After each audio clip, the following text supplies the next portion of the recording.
Good morning, students. In previous lecture, we have covered the objectives, meaning and objectives of exporting. We are discussing the exporting and importing, and we up till here we have discussed the meaning and objectives of exporting. Okay, now moving towards the next topic, that is export procedure. I have already told you that this topic is very important of this chapter for your final exams, uh, which will be on March.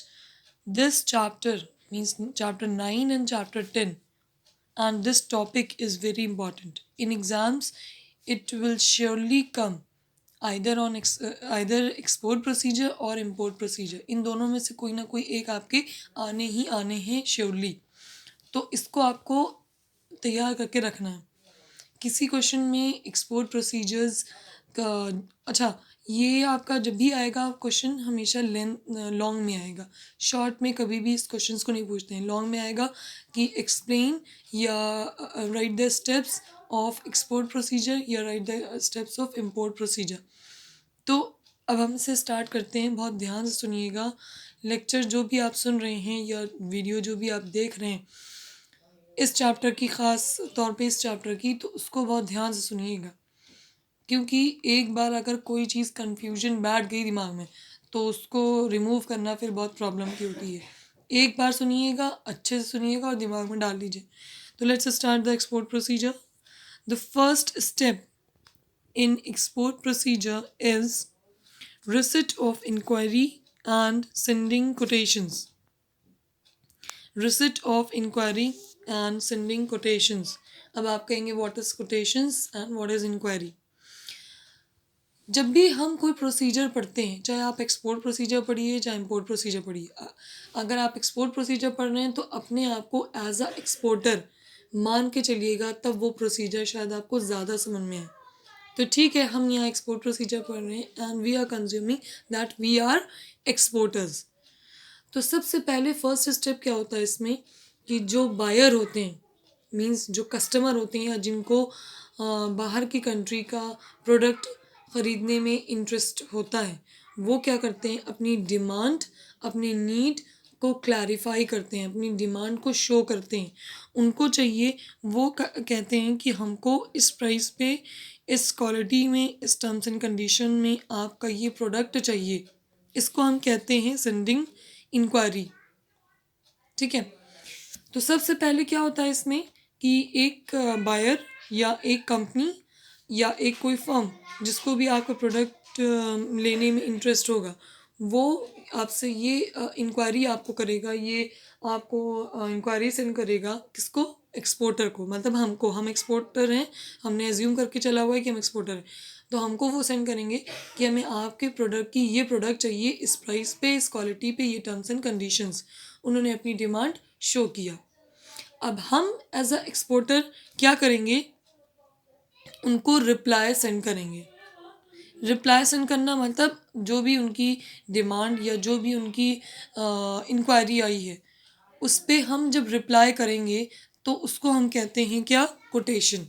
जैसे यहाँ पर लिखा हुआ है ना, sending quotations. तो sending quotation मतलब क्या आएगा, अगर बायर या फर्म कोई हमारे प्रोडक्ट के लिए इंटरेस्टेड है तो हम उसके डिमांड जो उसने शो की है उस पर जब हम आंसर करेंगे, रिप्लाई करेंगे, तो उसको हम कहते हैं कोटेशन. इसको अदर वर्ड में हम प्रोफॉर्मा इनवॉइस भी बोलते हैं. देखिए लिखा हुआ है, the exporter sends a reply to this inquiry in the form of quotation termed as proforma invoice.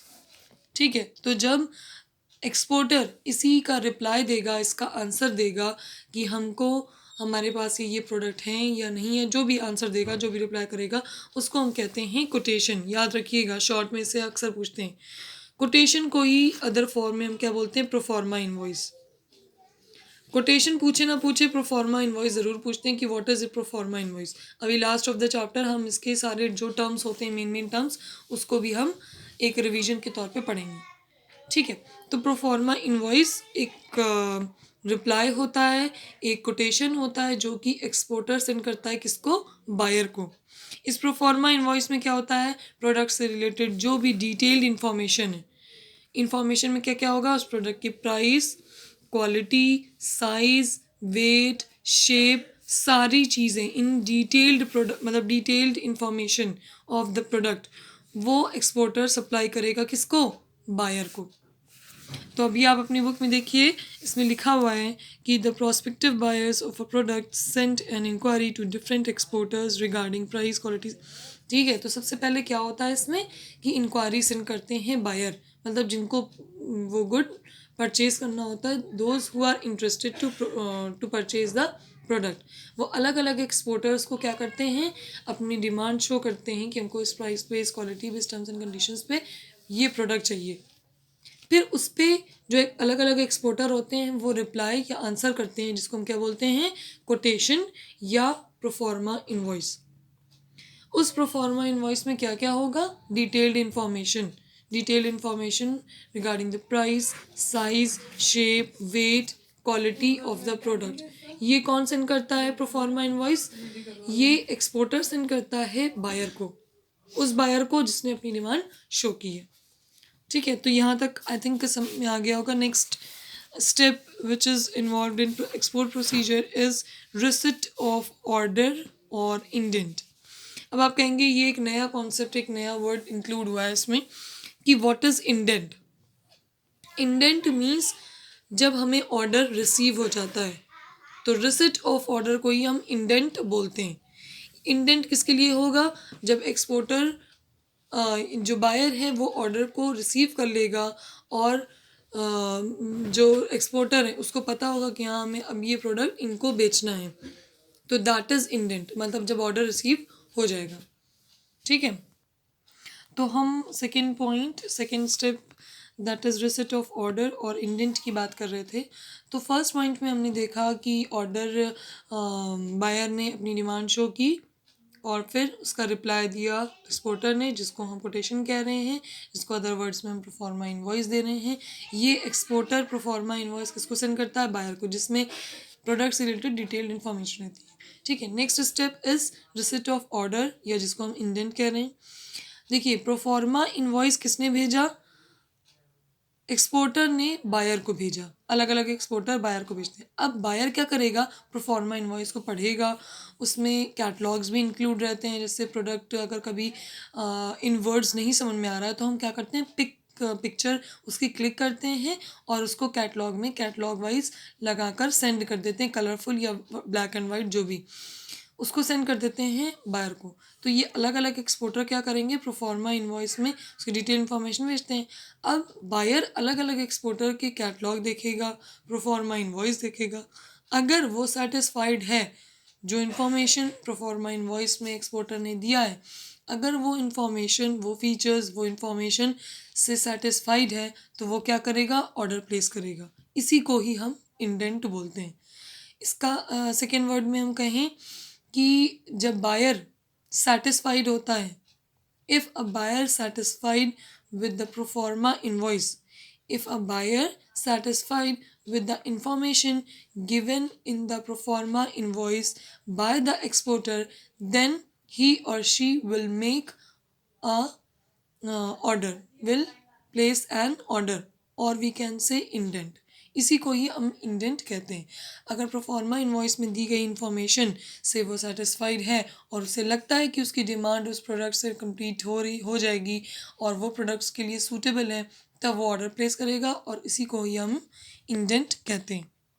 ठीक है, it contains the description regarding the goods ordered, there price, delivery terms and conditions, packaging and marking instructions.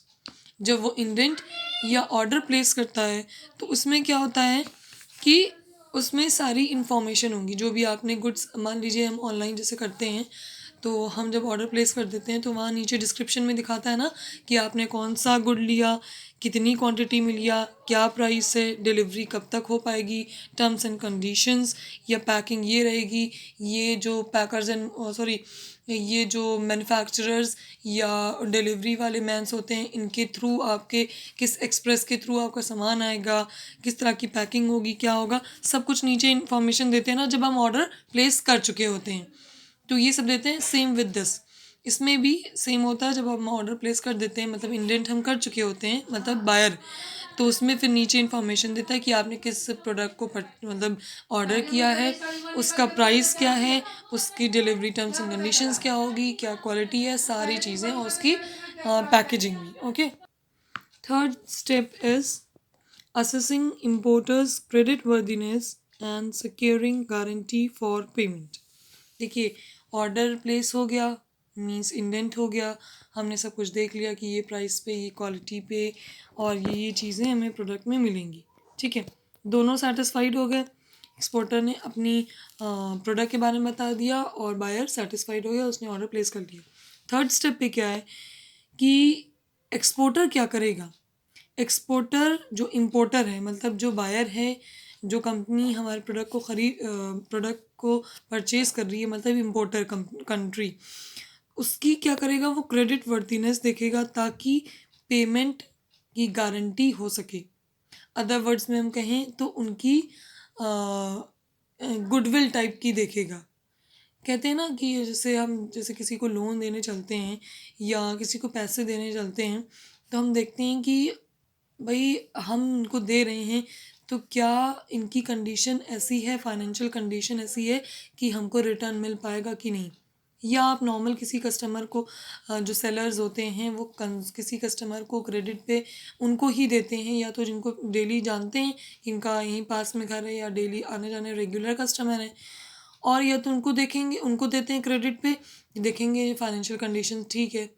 ठीक है, तो इसमें क्या करते हैं, exporter क्या करेगा, ऑर्डर प्लेस होने के बाद और एक्सपोर्टर इंपोर्टर कंट्री की क्रेडिट वर्दीनेस देखेगा। क्रेडिट वर्दीनेस मीन्स कि दे आर एबल टू पे द अमाउंट ऑफ प्रोडक्ट और not, they have financially strong और नॉट, कि मतलब वो इस कंडीशन में है कि हमारा जो प्रोडक्ट उन्होंने ऑर्डर प्लेस किया है उसका ये पेमेंट कर पाएंगे या नहीं। तो ऑर्डर प्लेस करने के बाद एक्सपोर्टर ये देखते हैं कि इंपोर्टर कंट्री की क्रेडिट वर्दीनेस क्या है। अच्छा, ये देखा इसलिए जाता है, क्यों देखा जाता है, आप सोचेंगे कि क्यों देखा जाता है। दिस इज डन बिकॉज अक्सर ये होता है कि ऑर्डर प्लेस करने के बाद पेमेंट में प्रॉब्लम होती है, तो ये पेमेंट फेल ना हो या रिस्क ना हो, risk of default in payment, ये चीज़ों को रिमूव करने के लिए, ये चीज़ों को डिक्रीज़ करने के लिए क्या होता है कि जो एक्सपोर्टर कंट्री है वो इंपोर्टर कंट्री की क्रेडिट वर्दीनेस देखती है। देखिए लिखा हुआ है यहाँ पर कि after receiving the order and before manufacturing the goods the exporter inquires about the credit worthiness of the importer to get payment security, ताकि पेमेंट सिक्योर हो पाए, उसको पता हो कि जो चीज़ हम मैन्युफैक्चर करने जा रहे हैं, जिस चीज़ का प्रोडक्ट हम प्रोड्यूस करने जा रहे हैं, उसकी पेमेंट हमारी श्योरली होनी ही होनी है। तो इस चीज़ की सिक्योरिटी लेने के लिए इंपोर्टर की क्रेडिट वर्दीनेस को ये देखते हैं। जैसे हमें ऑर्डर मिला तो अब हम वो जिस चीज़ का भी हमें ऑर्डर मिला है, जिस प्रोडक्ट का भी, उसको मैन्युफैक्चर करने से पहले, बनाने से पहले हम देखेंगे कि जिस कंट्री ने हमको ये ऑर्डर दिया है क्या वो इस कंडीशन में कि वो हमको पेमेंट कर पाएगी कि नहीं। तो इस चीज़ का पेमेंट सिक्योरिटी देखने के लिए डिफ़ॉल्ट ना हो, या हमारा जो भी मैन्युफैक्चर या जो भी प्रोडक्ट है उसमें risk of default in payment ना हो, इसके लिए जो एक्सपोर्टर कंट्री होती है वो डिमांड करती है इंपोर्टर कंट्री से कि आप हमें लेटर ऑफ क्रेडिट दीजिए। देखिए लिखा हुआ है यहाँ, to minimise the risk of default payment most of the exporters prefer to demand a letter of credit. कह रहे हैं कि हमारा पेमेंट में डिफ़ॉल्ट ना हो, हमारी श्योरिटी रहे, गारंटी बनी रहे कि हाँ हमें पेमेंट मिलनी है, हम अगर बनाएंगे तो हमको पेमेंट मिलेगी। इस चीज़ के लिए अक्सर एक्सपोर्टर्स कंट्री क्या करते हैं या एक्सपोर्टर्स क्या करते हैं, लेटर ऑफ क्रेडिट के लिए इंपोर्टर कंट्री को या इंपोर्टर को की मांग करते हैं, मतलब डिमांड करते हैं लेटर ऑफ क्रेडिट की। अब आप कहेंगे लेटर ऑफ क्रेडिट क्या होता है। लेटर ऑफ क्रेडिट एक ऐसा नोट होता है, एक ऐसा श्योरिटी होती है जिसमें ये लिखा होता है इंपोर्टर कंट्री ने कि yes I will make the payment in future of your product that I have placed. एक तरह की श्योरिटी होती है जो इम्पोर्टर कंट्री इशू करती है किसको, एक्सपोर्टर कंट्री को, या इम्पोर्टर इशू करता है किसको, एक्सपोर्टर को। इस चीज़ की श्योरिटी देने के लिए कि फ्यूचर में हम आपका प्रोडक्ट लेंगे तो उसका पेमेंट करेंगे ही करेंगे। इसके लिए letter of credit importer country issue करती है एक्सपोर्टर के लिए। और इसमें साफ साफ ये लिखा होता है कि हम मतलब इम्पोर्टर कंट्री बैंक को पे करेगी और फिर बैंक से एक्सपोर्टर कंट्री के पास आएगा। देखिए लिखा है, letter of credit is a surety that the importer will make payment to bank and bank will make payment to exporter on behalf of the importer. तो लेटर ऑफ क्रेडिट क्या होता है, एक तरह की श्योरिटी होती है जिसमें जो इशू करता है इम्पोर्टर कंट्री एक्सपोर्टर कंट्री को, और उसमें ये लिखा होता है कि yes I will make the payment to the bank and bank will pay to the exporter on behalf of me means importer के बिहाफ में बैंक पे कर, मतलब इम्पोर्टर ने बैंक को दिया और फिर बैंक उसको मनी को ट्रांसफ़र करके उनकी जो भी करेंसी है उसमें ट्रांसफ़र करके किसको देती है, एक्सपोर्टर को। ठीक है, तो इसके लिए लेटर ऑफ क्रेडिट इशू होता है। कोई भी पूछे कि लेटर ऑफ क्रेडिट, अक्सर शॉर्ट में पूछ लेते हैं ये शॉर्ट नोट्स में कि क्या होता है, तो आप यही कहिएगा कि letter of credit is a surety and who will issue, importer will issue letter of credit to the exporter country and it is a surety of making payment in future. Importer will make payment, will give the amount to the bank and bank will pay the exporter on the behalf of importer. ठीक है, तो ये होता है। Next step which is very important, obtaining export licence. आप सबको पता है कि अगर हम जिस चीज़ का भी बिज़नेस, जिस चीज़ की भी हम एक्सपोर्टिंग या इंपोर्टिंग जो भी कर रहे हैं उसके लिए प्रॉपर हमें लाइसेंस की ज़रूरत होती है। गाड़ी चला रहे हैं तो लाइसेंस, कोई भी व्हीकल या कुछ भी चला रहे हैं तो उसके लिए प्रॉपर लाइसेंस। तो अब हम जब बिज़नेस भी कर रहे हैं outside the country means international business में ज़रूरी होता है लाइसेंस, इंटरनल ट्रेड में इतना इंपॉर्टेंट नहीं होता। तो जब हम इंटरनेशनल बिजनेस कर रहे हैं, चाहे एक्सपोर्ट कर रहे हो चाहे इम्पोर्ट कर रहे हो, तो the licence is very important.